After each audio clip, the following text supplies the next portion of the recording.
Tu parles trop, tu te révèles trop vite, tu expliques trop, tu justifies trop, et à chaque mot de trop, tu perds un peu de ton pouvoir. Machiavel a observé quelque chose de fascinant.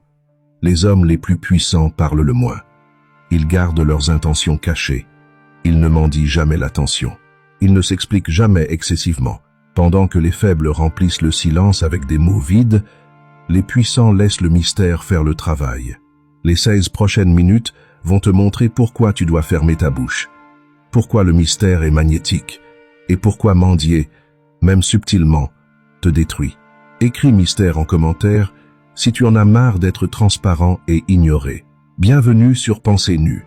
Aujourd'hui, on apprend le silence qui commande le respect. Regarde autour de toi.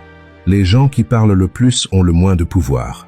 Ils expliquent leurs décisions, justifient leurs choix, cherchent l'approbation constante. Pendant ce temps, observe ceux qui ont vraiment du pouvoir. Combien de mots utilisent-ils? Peu, très peu. Un patron puissant ne justifie pas ses décisions. Il les annonce. Point final. Un négociateur puissant ne comble pas le silence. Il le laisse peser, jusqu'à ce que l'autre craque. Une personne magnétique ne révèle pas tout dès la première conversation.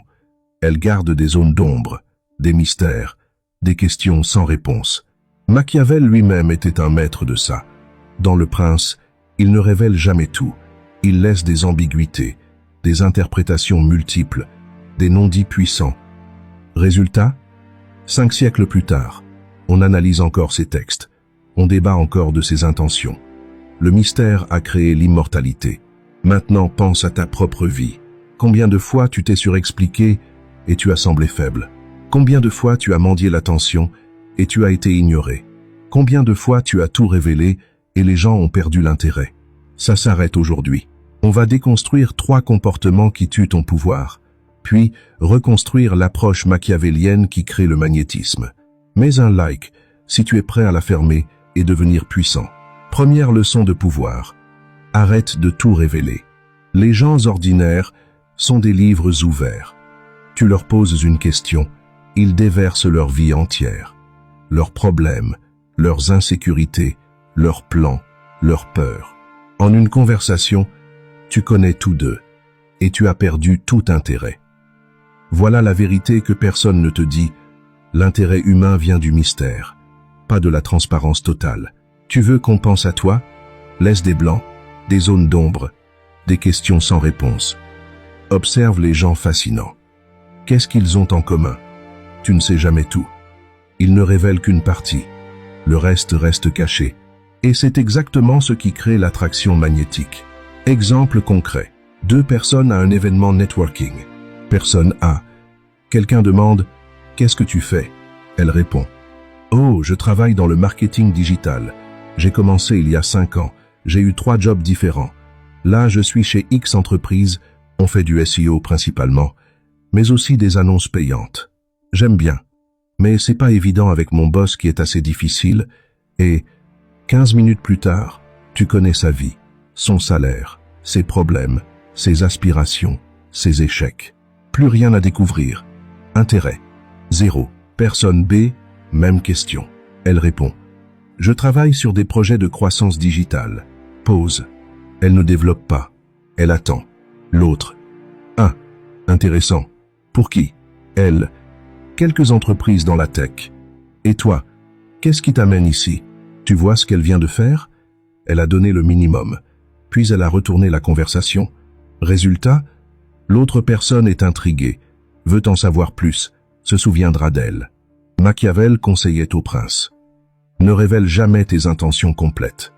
Laisse les gens deviner. Les tenir dans l'incertitude, c'est les tenir sous contrôle. Comment appliquer ça sans devenir secret au point d'être bizarre? Règle simple. Réponds aux questions, mais minimalement. Donne 60% de l'information demandée. Garde 40% pour plus tard. Quelqu'un demande ce que tu fais? Donne le titre, pas les détails. Quelqu'un demande où tu vas en vacances? Donne le pays, pas l'itinéraire complet. Quelqu'un demande ton opinion? Donne-la partiellement. Laisse des nuances non dites. Ça crée quoi? Des gens qui veulent creuser, qui posent des questions de suivi, qui restent engagés. Attention, Il y a une ligne fine entre mystérieux et distant. Mystérieux, tu partages des choses, mais pas tout. Tu laisses des zones à découvrir. Distant, tu refuses de partager quoi que ce soit. Tu sembles fermé. Le premier est magnétique. Le second est repoussant. La différence?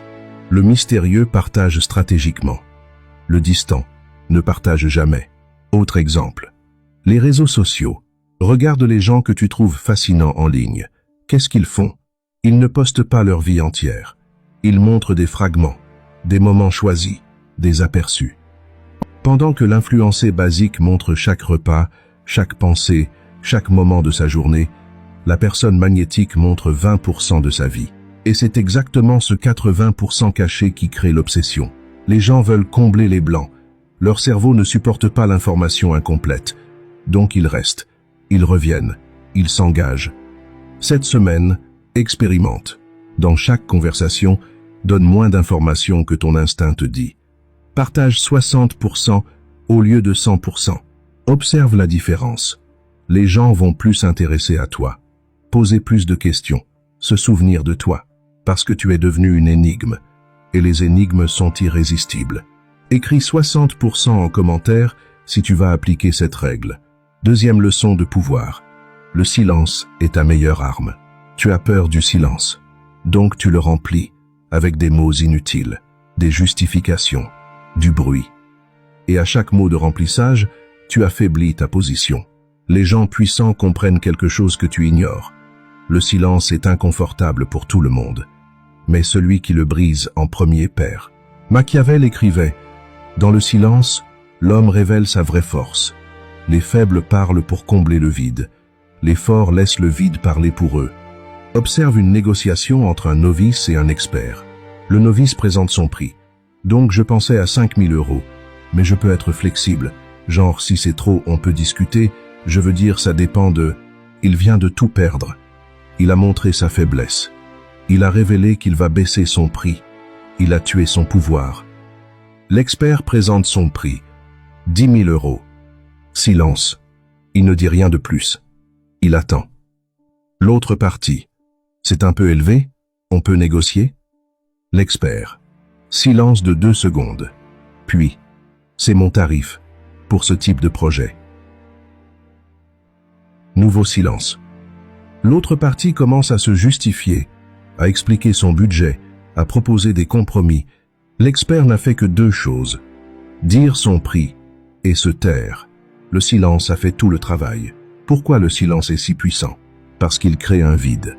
Et les humains ont une pulsion irrépressible de remplir les vides.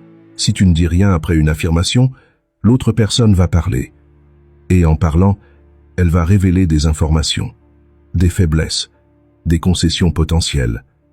Pendant que tu restes silencieux, tu accumules des informations, du pouvoir, du contrôle. Autre exemple. Une conversation difficile. Quelqu'un te critique. Je pense que ton approche sur ce projet n'était pas la bonne. Réponse faible. Oh non. Attends, laisse-moi t'expliquer pourquoi j'ai fait ça. En fait, c'est parce que tu te justifies immédiatement. Tu sembles sur la défensive. Faible. Réponse puissante. Silence de 3 secondes. Contact visuel, maintenu. Puis, intéressant. Pourquoi? Tu as retourné la conversation, sans te défendre, sans t'expliquer, avec juste du silence et une question. Maintenant, c'est l'autre qui doit justifier sa critique. La dynamique de pouvoir a changé. Machiavel utilisait le silence comme arme stratégique. Dans les négociations diplomatiques, il laissait souvent de longs silences après une proposition. Les autres diplomates, inconfortables, commençaient à parler, à ajouter des concessions, à révéler leurs véritables intentions, pendant que Machiavel, silencieux, collectait simplement l'information. Comment utiliser le silence stratégiquement? Technique 1. Après avoir posé une question, tais-toi. Complètement. Même si la réponse tarde, les gens vont remplir le silence, souvent avec plus d'informations qu'ils ne voulaient donner initialement. Technique 2. Après avoir fait une affirmation importante, ne la dilue pas avec des explications. Non est une phrase complète. C'est mon prix est une phrase complète. Je ne suis pas disponible est une phrase complète. Dis-le, puis tais-toi. Laisse l'affirmation résonner. Technique 3. Quand quelqu'un te critique ou te challenge, prends 3 secondes avant de répondre. Ce silence fait 2 choses. Il te donne le temps de réfléchir et il montre que tu n'es pas sur la défensive. Les gens sur la défensive répondent immédiatement. Les gens puissants prennent leur temps.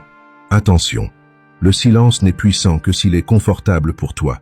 Si tu es visiblement mal à l'aise pendant le silence, ça ne marche pas. L'autre va sentir ta faiblesse. Donc pratique. Habitue-toi au silence. Assis seul, pratique des silences de 10, 20, 30 secondes, jusqu'à ce que ça devienne naturel. Cette semaine, dans chaque conversation importante, utilise le silence au moins 3 fois. Après avoir posé une question, après avoir énoncé ton prix ou ta position. Quand quelqu'un te challenge, tais-toi, compte jusqu'à 3 dans ta tête. Observe ce qui se passe. Tu vas voir, les gens commencent à te respecter différemment, parce que ton silence communique quelque chose que tes mots ne pourraient jamais communiquer. Je sais ce que je vaux. Je n'ai pas besoin de me justifier. Je suis confortable avec qui je suis. Mets un like si tu vas maîtriser le silence. 3e et dernière leçon de pouvoir. Ne mendie jamais l'attention. Mendier tue tout le pouvoir que tu as construit. Instantanément. Définitivement. Et le pire, la plupart des gens mendient sans même s'en rendre compte. Machiavel observait. Un prince qui mendie le respect ne l'obtient jamais, même quand il offre des richesses en échange. Qu'est-ce que ça veut dire mendier dans le contexte moderne? C'est envoyer 3 messages sans réponse. C'est relancer quelqu'un qui t'a ghosté. C'est insister après un non. C'est supplier pour l'attention. Et chaque fois que tu fais ça, tu te dévalues. Exemple brutal. Les relations. Tu textes quelqu'un, pas de réponse, approche mendiante. Tu envoies un 2e message. « Hey, t'as reçu mon message ?» Puis un 3e. « Tout va bien ?» Puis un 4e. « J'espère que je ne t'ai pas offensé. Tu viens de détruire toute attraction qui existait parce que tu as montré que tu as besoin d'attention et le besoin repousse. Approche puissante. Tu envoies un message. Pas de réponse? Tu n'envoies rien d'autre. Jamais. Soit ils répondent éventuellement, soit ils ne répondent pas. Dans les 2 cas, tu as gardé ton pouvoir, parce que ton message était clair. Je t'ai contacté. La balle est dans ton camp. Je ne vais pas mendier ta réponse. Autre exemple. Le professionnel. Tu envoies une proposition à un client potentiel. Pas de réponse pendant 1 semaine. Approche mendiante. Hey, j'espère que vous avez reçu ma proposition. Vous avez eu le temps de la regarder? Si vous avez des questions, n'hésitez pas. Je suis flexible sur les termes. Message reçu. Je suis désespéré. Je vais accepter n'importe quoi. Je n'ai pas d'autres clients. Approche puissante. Tu attends 1 semaine, puis tu envoies un message final. Bonjour, je suppose que le timing n'est pas bon pour ce projet. Je ferme le dossier de mon côté. Si les choses changent, contactez-moi. Puis tu passes vraiment à autre chose. 2 choses peuvent arriver. Soit ils reviennent rapidement en réalisant qu'ils vont perdre l'opportunité, soit ils ne reviennent pas, et tu as économisé du temps avec un client non sérieux. Dans les 2 cas, tu as gardé ton pouvoir. Machiavel appliquait ce principe dans toutes ses négociations. Il faisait une offre, 1 fois, puis il se retirait. Soit l'autre partie acceptait, soit elle ne le faisait pas. Mais Machiavel ne relançait jamais, ne suppliait jamais. Et c'est exactement ça qui le rendait respecté. Parce que son offre avait de la valeur. Si tu ne la prends pas, quelqu'un d'autre la prendra. Comment arrêter de mendier? Règle 1. Un message, une relance maximum, puis silence permanent. Si quelqu'un ne répond pas après 2 tentatives, il n'est pas intéressé. Accepte-le, passe à autre chose. Ton temps et ton attention sont trop précieux pour être gaspillés sur des gens qui ne les valorisent pas. Règle 2. Ne justifie jamais ton départ ou ton silence. Tu arrêtes de contacter quelqu'un? Ne dis pas pourquoi. Juste arrête. Pas de message dramatique. Pas de « je vois que tu n'es pas intéressé alors je vais te laisser tranquille ». Juste silence. Le silence communique plus de pouvoir que 1000 explications. Règle 3. Développe d'autres options, constamment. L'antidote à la mendicité, c'est l'abondance. Si tu as 10 prospects, perdre 1 ne t'affecte pas. Si tu as un seul prospect, tu vas mendier.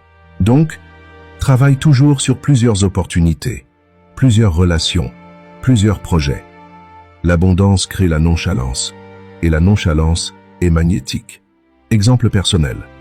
Machiavel a été exilé, ignoré par les Médicis pendant des années.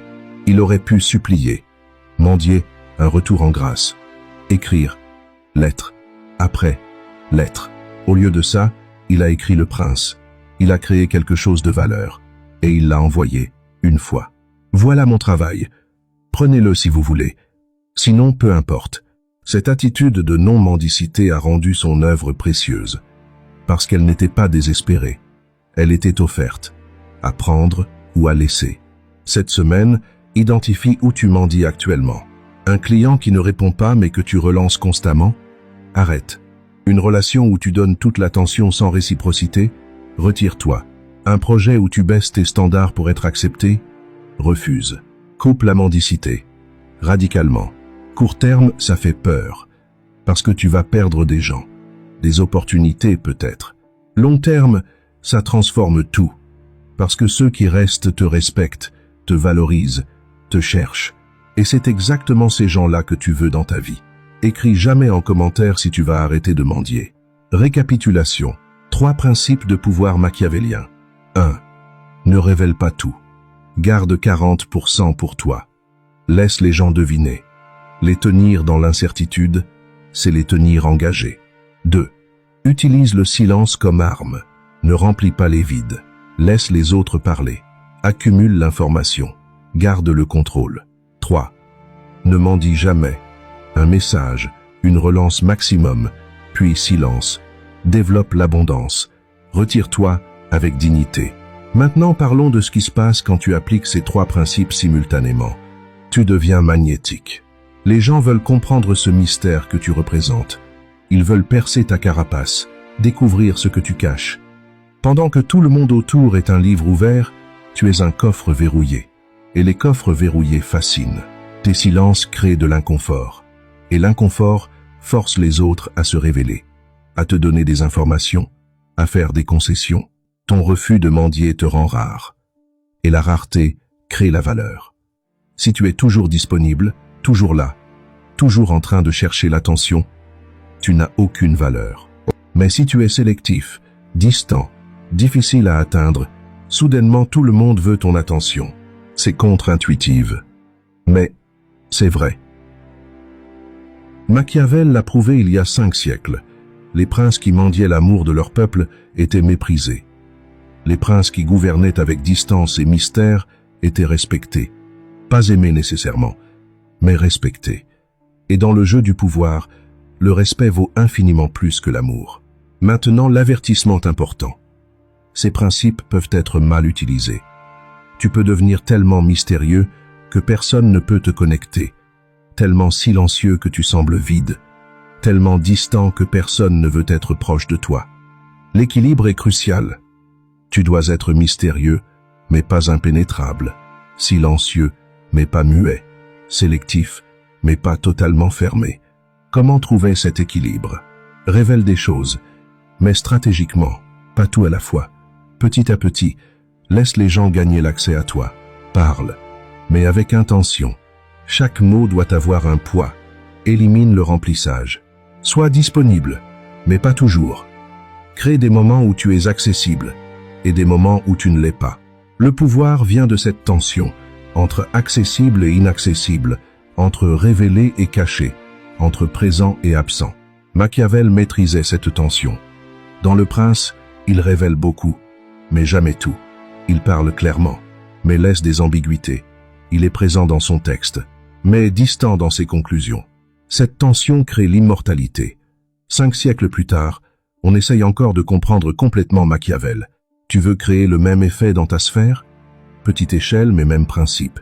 Ne sois pas le gars qu'on comprend en une conversation. Sois le gars qui intrigue, qui pose des questions, qui garde des mystères. Ne sois pas celui qui comble tous les silences. Sois celui qui les crée, qui les tient, qui les utilise. Ne sois pas celui qui court après tout le monde. Sois celui vers qui on court. Ça commence cette semaine. Dans chaque interaction, demande-toi, est-ce que je révèle trop? Est-ce que je parle trop? Est-ce que je mendie? Si la réponse est oui à l'une de ces questions, arrête, immédiatement. Ferme-la un peu. Laisse le mystère opérer. Laisse le silence faire le travail. Retire-toi quand c'est nécessaire. En 3 mois d'application cohérente, ta vie sociale et professionnelle sera transformée. Les gens vont te traiter différemment, avec plus de respect, plus de curiosité, plus d'attraction. Parce que tu as arrêté d'être comme tout le monde, transparent, bruyant, mendiant. Tu es devenu mystérieux, silencieux, puissant. Abonne-toi si tu veux plus de principes machiavéliens pour développer ton magnétisme et ton pouvoir. Et rappelle-toi ces 3 mots. 3 commandements. Sois mystérieux, sois puissant, ne mendie jamais. Vis selon ces principes et observe le monde s'ajuster à toi au lieu que tu t'ajustes au monde. C'est ça le vrai pouvoir.